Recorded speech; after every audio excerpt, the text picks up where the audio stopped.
Is spiritual growth important to you and why? Yes, of course. Why? Why it is important to you, my love? Dahil ang spiritual growth ay nagde-define kung gaano ako ka-inlove sa Panginoon at kung gaano ako naniniwala kay Lord. So, yes, it's important. Kasi kung hindi na ako lalago spiritually, I think wala nang purpose sa buhay ko. And I think, hindi ka na, parang naging stagnant ka na, kalos na yung heart mo.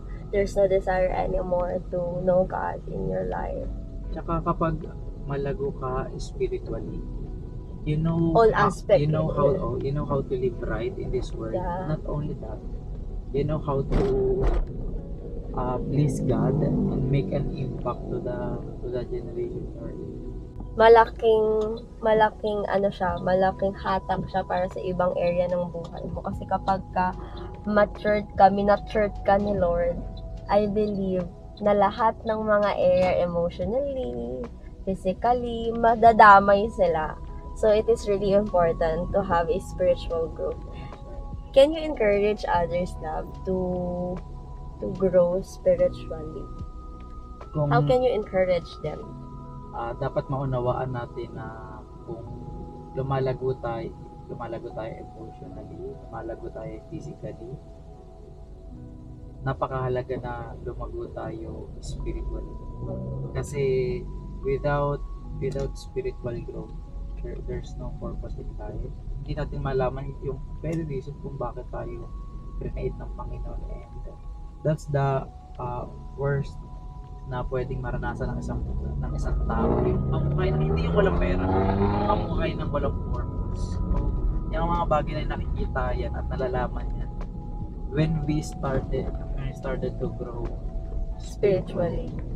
Wow. And you will be more alive when you're alive spiritually than physically. That's why there are people they have breath, but they're not really living. They're just existing, but there's no impact, there's no purpose. It's still better to live, not just to exist, but to live with a purpose. Kasi I believe the reason why we are here is because there's a purpose for all of us. Because alam nyo, isang bagay na natutunan ko talaga, hindi si Lord nagsasayang ng buhay. Wala sa vocabulary niya ang magsayang. Kaya, kung binibigyan tayo ni Lord ng life, it means binibigyan niya pa tayo ng chance to know our purpose so that we can hit the reason why we are here, why we exist. So yeah, I hope that we have this eager and desire to really grow spiritually, know God in your life, seek Him, because I believe the moment you seek God, lahat susunod lahat magbe-benefit, lahat ng area sa buhay mo magbe-benefit. So grow spiritually. Thanks, love. Ang ganda ng mga na to. Sobrang maganda yung mga questions, and at the same time pang icebreaker talaga siya, kasi talaga babasagin niya talaga yung coldness sa group, mag-iisip talaga. So, hindi ako sponsored nito, guys, pero ang ganda.